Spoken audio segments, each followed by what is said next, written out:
వి gold trusted gold buyers మీరు తాకట్టు పెట్టిన బంగారాన్ని విడిపించి ఈ రోజు ఉన్న మార్కెట్ ధరకు కొనబడును.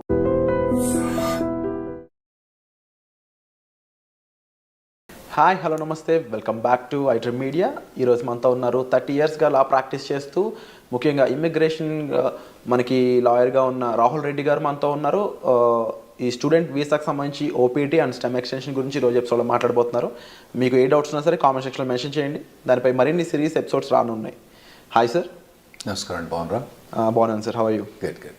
సార్, ముఖ్యంగా స్టూడెంట్ వీసా మీద ఎవరైతే వెళ్తూ ఉంటారో వాళ్ళు ఇనిషియల్ పీరియడ్లో వాళ్ళకి ఓపీటీ మీద ఇచ్చే ఈ టైం పీరియడ్ అనేది ఏ విధంగా ఉంటుందంటారు? లేటెస్ట్గా దాని మీద ఎటువంటి అప్డేట్స్ రానున్నాయంటారు? ఇప్పుడు నార్మల్గా డిగ్రీ చేసేటప్పుడు కానీ బ్యాచిలర్స్ కానీ మాస్టర్స్ చేయగానే మన పిల్లలు ఎక్కువ మంది మాస్టర్స్ పోతుంటారు కాబట్టి మాస్టర్స్ గురించి ఎక్కువ మాట్లాడదాం.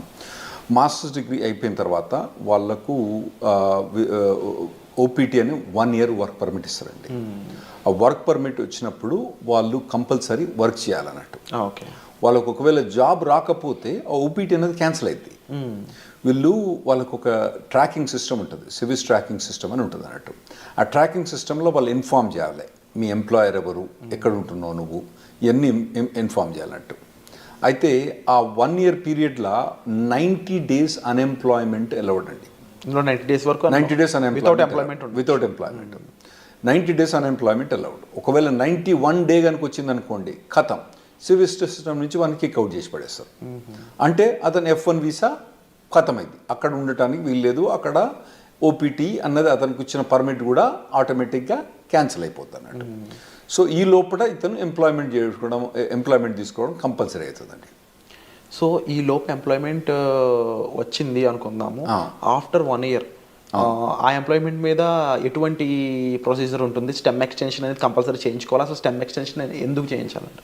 అయితే ఇప్పుడు నార్మల్గా డిగ్రీస్ అక్కడ 2గా డివైడ్ చేస్తారండి. ఒకటేమో స్టెమ్ డిగ్రీ అంటే నార్మల్గా సైన్స్ కానివ్వండి, తర్వాత ఫిజిక్స్ కానీ, మ్యాథ్స్ కానివ్వండి, తర్వాత కంప్యూటర్ సైన్స్, ఇంజనీరింగ్ డిగ్రీస్, ఇవన్నీ స్టెమ్ డిగ్రీస్ అంటారండి. ఓకే. గవర్నమెంట్ అక్కడ పిల్లల్ని స్టెమ్ డిగ్రీస్ చేయడానికి ప్రమోట్ చేయడానికి ఈ స్టెమ్ ఎక్స్టెన్షన్ ఒకటి పెట్టింది అన్నట్టు. అంటే వీళ్ళకు మాస్టర్స్ డిగ్రీ కంప్లీట్ అయిపోయిన తర్వాత, అంటే కంప్యూటర్ సైన్స్లో మోస్ట్లీ మన వాళ్ళందరూ కంప్యూటర్ సైన్స్లో చేస్తారు కాబట్టి దాని గురించి ఎక్కువ మాట్లాడుకుందాం. సో అందులో ఫస్ట్ 1 year ఓపీటీ అని వర్క్ పర్మిట్ ఉంటుంది. ఆ వర్క్ పర్మిట్ అయిపోయిన తర్వాత అతనికి జాబ్ ఉంటే ఇంకొక 2 years వర్క్ పర్మిట్ వస్తుందండి. దాన్ని స్టెమ్ ఎక్స్టెన్షన్ అంటారు అన్నట్టు. ఆ స్టెమ్ ఎక్స్టెన్షన్లో కూడా 90 days అన్ఎంప్లాయ్మెంట్ అలౌడ్ అక్కడ, అందులో కూడా. అయితే రెండిట్లో కలిపి 150 రోజులే. అంటే ఎక్కడో ఒక దగ్గర తగ్గించుకోవాలన్నట్టు. ఇక్కడ 90 days, అక్కడ 90 days బ్యాక్స్, ఓవరాల్గా 150 days దాటకూడదు అన్నట్టు. స్టెమ్ ఎక్స్టెన్షన్లో కూడా జాబ్ కంపల్సరీ ఉండాలి, జాబ్ కంపల్సరీ చేయాలి. అంటే ఈ 180 days పక్కన పెడితే యాక్చువల్లీ 150 90 + 90 కాదు. అక్కడ ఇక్కడ 60 ఇవ్వాలన్నా అక్కడ 70 ఎక్కడో కంట్రోల్ చేసి పెట్టాలన్నట్టు. సో ఇన్ కేస్ ఈ స్టెమ్ ఎక్స్టెన్షన్ కన్నా ముందు తనకి జాబ్ పోయినట్లయితే ఓపీటీ టైంలో ఇంకా స్టెమ్ ఎక్స్టెన్షన్ కూడా ఉండదు అంటారు. ఒకవేళ స్టెమ్ ఎక్స్టెన్షన్ చేసే టైంలో ఓకే, మీకు మొదలే స్టెమ్ ఎక్స్టెన్షన్ ఓపీటీ అయిపోక ముందే, మీకు 3 months ముందే స్టెమ్ ఎక్స్టెన్షన్ ఫైల్ చేసుకోవచ్చు. ఒకవేళ స్టెమ్ ఎక్స్టెన్షన్ ఫైల్ చేసుకునే తప్పుడు ఒకవేళ జాబ్ లేదనుకోండి, ఇక మనోని గోవింద, అతనికి మాత్రం ఆ స్టెమ్ ఎక్స్టెన్షన్ రాదు. కంపల్సరీ అప్పుడు జాబ్ ఉండాలి. సో కంపల్సరీ ఓపీటీ టైంలో జాబ్ ఉండాలి అండ్ అది ఎక్స్టెన్షన్ టైంలో కంపల్సరీ జాబ్ ఉండాలి. ఓపీటీ మొదలైనప్పుడు ఉండనక్కర్లేదు, ఓపీటీ ఎండ్ అయ్యేటప్పుడు మాత్రం కంపల్సరీ ఉండాలి. లేకపోతే మనోడు గోవింద అవుతాడు, స్టెమ్ ఎక్స్టెన్షన్ రాదు. సో ఓవరాల్గా how long they can stay? 3 years time duration proper stay చేయొచ్చు? అవునండి, 3 years. అంటే 2 years ఏమో వీళ్ళు మాస్టర్స్ చేస్తారు. టిపికల్గా 1.5 year. వీళ్ళు మన వాళ్ళు పోయేది ఆగస్టు పోయిన తర్వాత మే జూన్ కల్లా గ్రాడ్యుయేట్ అవుతారు నెక్స్ట్ ఇయర్కు. అంటే 1.5-2 years వీళ్ళు గ్రాడ్యుయేట్ అయిపోయిన తర్వాత మళ్ళీ వీళ్ళకు 3 years. ఫస్ట్ ఓపీటీ 1 year, తర్వాత స్టెమ్ ఎక్స్టెన్షన్ 2 years. ఈ 3 years పర్మిట్ ఉంటుంది, వర్క్ పర్మిట్. ఈ లోపల కనుక మనోడు లాటరీ, H1B లాటరీ మీకు తెలుసు కదా, మార్చ్లో 80,000 members H1B లాటరీ చేస్తారు కదా. అప్పుడు చేసినప్పుడు ఇతను ఎంప్లాయర్ H1B లాటరీ చేస్తే H1B వచ్చేస్తేనేమో ఖతం అన్నట్టు. ఓపీటీ స్టెమ్ ఎక్స్టెన్షన్ ఈ అబ్బాయికి అవసరం లేదు, H1B మూవ్ అవుతాడు అన్నట్టు.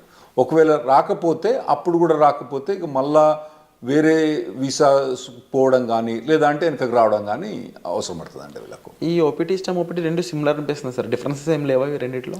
చాలా డిఫరెన్స్ ఉందండి. ఓపీటీ స్టెమ్ ఎక్స్టెన్షన్ చాలా డిఫరెన్స్ ఉంది. ఓపీటీ పీరియడ్లో వాలంటరీ ఎంప్లాయ్మెంట్ అలౌడ్, అంటే internship, unpaid internship allowed. Okay, అంటే ఏదైనా కంపెనీ ద్వారా కానీ ఏదైనా ట్రైనింగ్ ఇస్తాను అనుకోండి, ఈ అబ్బాయి కనుక అక్కడికి పోయి, అబ్బాయి కానీ అమ్మాయి కనుక అక్కడికి పోయి వాళ్ళు ట్రైనింగ్ తీసుకుంటే పని చేయకున్నా కూడా ట్రైనింగ్ తీసుకున్నందుకు దానికి డబ్బులు ఇవ్వరు. ఎందుకంటే ట్రైనింగ్ ఇచ్చేది ఎక్కువ, డబ్బులు ఎందుకు ఇస్తాడు? ఇవ్వడు కదా. ఇవ్వనప్పుడు కూడా ఇతను ఓపీటీ పీరియడ్లో అక్కడ ట్రైనింగ్ తీసుకుంటే అది ఎంప్లాయ్మెంట్ కింద కౌంట్ అవుతుందండి. ఓకే. అదే స్టెమ్ ఎక్స్టెన్షన్కి వచ్చేటప్పుడు కంపల్సరీ పెయిడ్ ఎంప్లాయ్మెంట్ అన్నది అవసరం. ఓపీటీ పీరియడ్లో ఏమో voluntary or unpaid internship allowed, paid allowed, unpaid allowed. కానీ స్టెమ్ ఎక్స్టెన్షన్కి వచ్చేవాడు కంపల్సరీ పెయిడ్ అలౌడ్ అని, కంపల్సరీ పెయిడ్ ఉండాలి. పెయిడ్ లేకపోతే మనోడు బయటపడాల్సి వస్తుంది అన్నట్టు. ఈ అన్ఎంప్లాయ్మెంట్ రూల్ అనేది ఎలా వర్కౌట్ అవుతుంది ఓపీటీలో కానీ స్టెమ్ ఓపీటీలో కానీ? రైట్. ఇప్పుడు ఓపీటీ ఉన్నప్పుడు నేను చెప్పిన కదండి 90 days. ఓకే, 90 daysలో అంటే ఇతను కనుక ఒక 30 days కనుక సేవ్ చేసుకుంటే మళ్ళీ నెక్స్ట్లో కూడా 90 వాడుకోవచ్చు. అంటే ఇక్కడ 60 వాడుకొని మళ్ళీ నెక్స్ట్ 90 వాడుకుంటే బెటర్. ఓకే, కానీ ఇతనికి 90 days దాకా పర్మిట్ ఉంటుంది అన్నట్టు. సో నార్మల్గా వీళ్ళకి ఇంటర్న్షిప్స్ వస్తాయండి బాగానే. లేకపోయినా కానీ మన చాలా కన్సల్టింగ్ కంపెనీస్ ఏం చేస్తారంటే వీళ్ళని ట్రైనింగ్లో పెడతారు బాగా. అంటే పర్టికులర్గా ఏదైనా పర్టికులర్ టెక్నాలజీ ఉందనుకోండి, ఇప్పుడు ఏఐ అనేది బాగా హాట్ టెక్నాలజీ. ఈ పూర్వగాలను ఏం చేస్తారు, ఈ పూర్వగాలను తీసుకొని మొత్తం అందరినీ మంచిగా ఒక ట్రైనింగ్ ఇప్పించేసి వాళ్ళకి బాగా పర్టికులర్ దాని మీద ట్రైనింగ్ ఇచ్చి ప్లేస్ చేస్తారు. అంటే ఎంప్లాయర్ కూడా లాభం ఉంటుంది, ఎందుకంటే వీళ్ళు ప్లేస్ చేసినప్పుడు వాళ్ళకి వచ్చే డబ్బులలో వాళ్ళ కమిషన్ ఉంటుంది కదా, అది బాగానే వాళ్ళకు ఉంటుంది కాబట్టి అట్లా చాలా. సో ఓపీటీ పీరియడ్ అన్నప్పుడు నార్మల్గా అయితే మన వాళ్ళు ఎవరికి కూడా ఇబ్బంది ఉండకూడదండి. ట్రైనింగ్ బాగానే ఇస్తారు, ట్రైనింగ్ బాగానే ఇచ్చే కంపెనీలు ఉన్నాయి, వీళ్ళు తీసుకునే కంపెనీ. స్టెమ్ ఎక్స్టెన్షన్కి వచ్చేటప్పుడు మాత్రం ఇబ్బంది అయింది. ఎందుకంటే స్టెమ్ ఎక్స్టెన్షన్ మీద ఉన్నప్పుడు పేమెంట్ అన్నది, పెయిడ్ జాబ్ అన్నది ఉండాలి కదా. అప్పుడు పెయిడ్ జాబ్ ఇంకా లేకపోతే మాత్రం మన వాళ్ళకి ఇబ్బంది అవుతుందండి అప్పుడు. సో ఓపీటీలో టైంలో అన్ఎంప్లాయ్మెంట్ అనేది ఉండకూడదు, అట్లీస్ట్ ఇంటర్న్గానే పనిచేసి ఉండాలి. రైట్. లేకపోతే కంపల్సరీ వెనక్కి రావాల్సిందే తప్ప. రైట్, కంపల్సరీ వెనక్కి రావాల్సిందే. సో ఈ టైంలో అంటే స్టెమ్లో కానీ ఓపీటీ టైంలో కానీ జాబ్ లేకుండా ఉన్న పర్సన్ లీగల్గా స్టే చేయడానికి ఏమైనా ఆప్షన్స్ ఉన్నాయి? అంటే నేను చెప్పినా కదండి, మొత్తం టోటల్గా 150 days అలౌడ్. ఫస్ట్ దాంట్లో 90 చేస్తే నెక్స్ట్ 60, ఫస్ట్ దాంట్లో 60 చేస్తే నెక్స్ట్ 90. ఏ దాంట్లో కూడా 90 కన్నా ఎక్కువ చేయరాదు అన్నట్టు. అంత మటుకు అన్ఎంప్లాయ్మెంట్ అలౌడ్. ఫస్ట్ ఓపీటీ పీరియడ్లో మీకు stem voluntary unpaid internship allowed, stem extension allowed కాదు. సో మీరు అన్నది కరెక్ట్. ఒకవేళ కనుక ఆ 150 days కూడా క్రాస్ అయితే అతను లీగల్ స్టేటస్ పోద్ది. ఇవన్నీ ఇన్ఫర్మేషన్ ట్రాకింగ్ ఎక్కడ ఉంటుంది అంటే సివిల్ సిస్టంలో ట్రాకింగ్ ఉంటుంది అన్నట్టు. వాళ్ళు ట్రాక్ చేస్తూ ఉంటారు అన్నట్టు. ఇవన్నీ వీళ్ళు చెప్పాలి, పిల్లలు పోయి వాలంటీర్గా నాకు జాబ్ పోయింది పోలేదని. అందులో కూడా ఇన్వెస్టిగేషన్స్ అవుతా ఉంటాయి అప్పుడప్పుడు. ఒకవేళ మనోడు జాబ్ చేస్తాడనుకోండి, జాబ్ పోయిందనుకోండి, వీడు చెప్పలేదనుకోండి, దెన్ అతనికి ప్రాబ్లం రావచ్చు. ఇంకోటి ఏంటంటే కంపెనీ కూడా ఇన్ఫార్మ్ చేస్తుంది కాలేజ్కు, అరే నాయన మా దగ్గర పనిచేస్తాడు కానీ ఇప్పుడు వీడు మా దగ్గర లేడు అని చెప్పి వాళ్ళు కంపెనీకి ఇన్ఫార్మ్ చేస్తారు, మన యూనివర్సిటీకి ఇన్ఫార్మ్ చేస్తే వీళ్ళని టర్మినేట్ అయిపోతారు అన్నట్టు. సో ఆ పీరియడ్లో ఎంప్లాయ్మెంట్ అనేది చాలా అవసరం అండి. అయితే ఈ స్టెమ్ ఎక్స్టెన్షన్లో 40 hours జాబ్ అవసరం లేదు, 25-30 hours జాబ్ కూడా చేసుకోవచ్చు. ఒకవేళ కనుక అతనికి తక్కువ జాబ్ ఏదైనా దొరికిందనుకోండి, తక్కువ టైంలో దొరికిందనుకోండి, స్టెమ్ ఎక్స్టెన్షన్లో ఆ 25 hours 30 hours కూడా చేసుకోవచ్చు అన్నట్టు. ఇది స్టెమ్ ఎక్స్టెన్షన్ ఫస్ట్ 1 year కాదు, తర్వాత నెక్స్ట్ 2 yearsలో. ఓపీటీలో ఇన్ కేస్ ఈ ఫ్రీ జాబే ఉంది, ఇంకా అవును, నెక్స్ట్ స్టెమ్ ఎక్స్టెన్షన్ ముందు కూడా ఫ్రీ జాబే ఉంది అంటే ఓపీటీ నుంచి స్టెమ్ ఎక్స్టెన్షన్ పోయేటప్పుడు ఆ స్టెమ్ ఎక్స్టెన్షన్ జాబ్ అన్నది కంపల్సరీ పెయిడ్ జాబ్ ఉండాలి. లేకపోతే యుఎస్సిఎస్ పర్మిషన్ ఇవ్వదు, స్టెమ్ ఎక్స్టెన్షన్ ఇవ్వదు. సో లీగల్గా వీళ్ళు ఎలాంటి అప్లై చేయొచ్చు? ఫర్ ఎగ్జాంపుల్ అప్పటికి జాబ్ ఫైండ్ అవుట్ చేయకపోతే లీగల్గా ఇంకేం చేయలేరు అంటారా? అవునండి. స్టెమ్ ఎక్స్టెన్షన్ అప్పుడు కనుక ఒకవేళ కనుక ఫస్ట్ 1 yearలోనేమో వీళ్ళకి ఇంటర్న్షిప్ జాబ్స్ ట్రైనింగ్స్ బాగానే ఉంటుంది.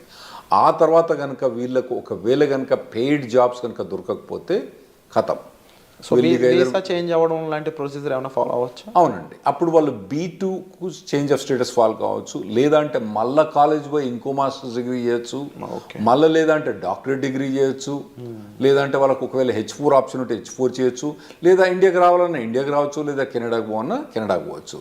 సో అప్పుడప్పుడు మన వాళ్ళు వచ్చి జనాలు వచ్చి చెప్తా అంటారు, నేను 2 మాస్టర్స్ డిగ్రీ చేసిన, 3 మాస్టర్స్ డిగ్రీ చేసిన అంటారు.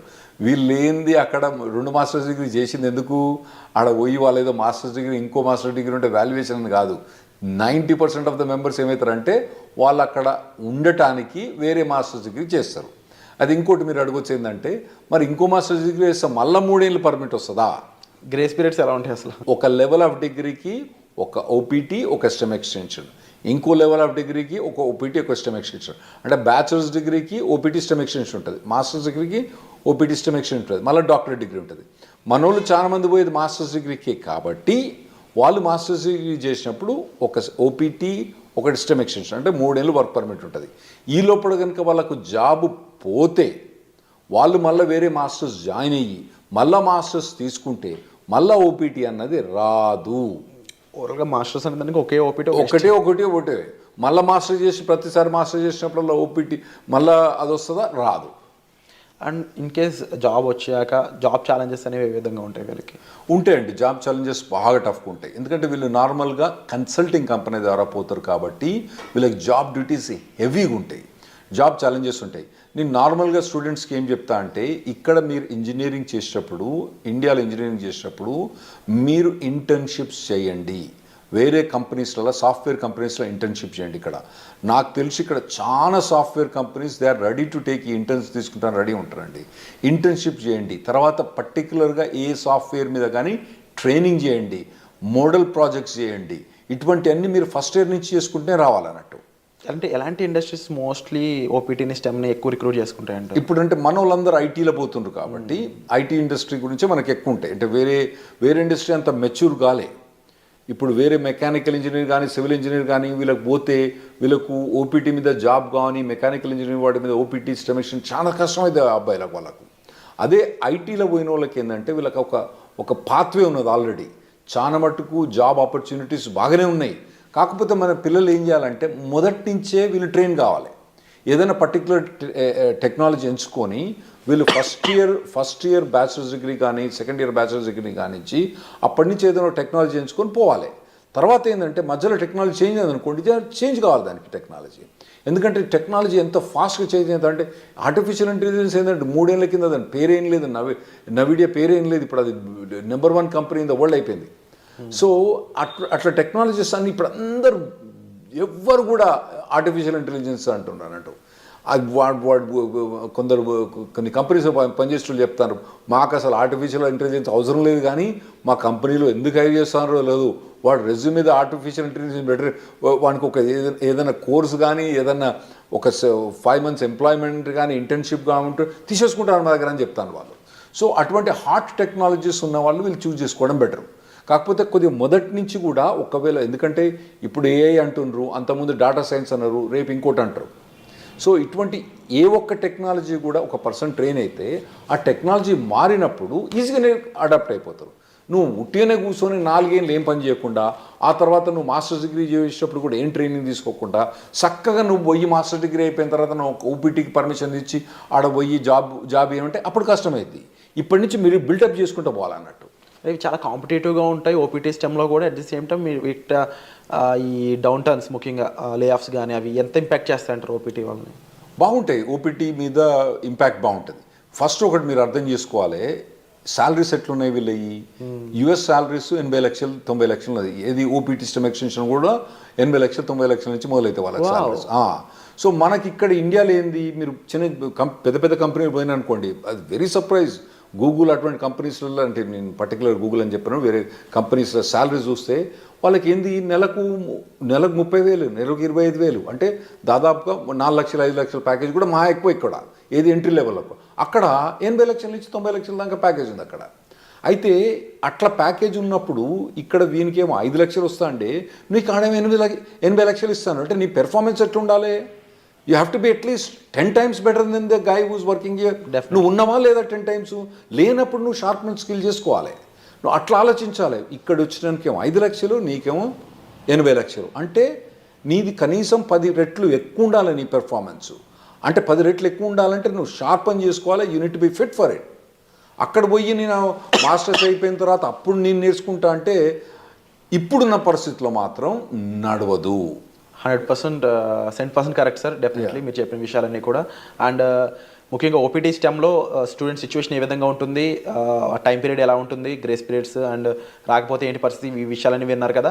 అలాగే H1B లాటరీ పరిస్థితుల్లోనూ ఆఫ్టర్ జాబ్ వచ్చాక లైక్లీ ఎఫెక్ట్స్ ఏమేమి ఉంటాయి అనేది వచ్చే ఎపిసోడ్లో చూద్దాం. So stay tuned. Thank you so much for information. Thanks.